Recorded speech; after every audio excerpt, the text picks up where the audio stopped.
আমার অনেক ভাই বলেন, আমাদের অনেক সন্তানরা বলেন যে আগে বিচার করতে হবে, পরে নির্বাচন হবে।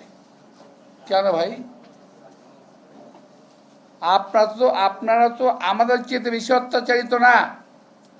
যদি বলেন 5ই আগস্টের কথা যদি বলেন, আরে ভাই 5ই আগস্টে এখন তো বলতে গেলে তো আবার ভালো লাগবে না, আচ্ছা বলতে চাই না। 5ই আগস্টের আগে 4 আগস্ট, 5ই আগস্ট আমাদের মনে আছে না? আমি তো নিজে রাজপথে ছিলাম ভাই, আমি নিজে কাকরাইলের মোড়ে ছিলাম, টিয়ার সেলের মুখে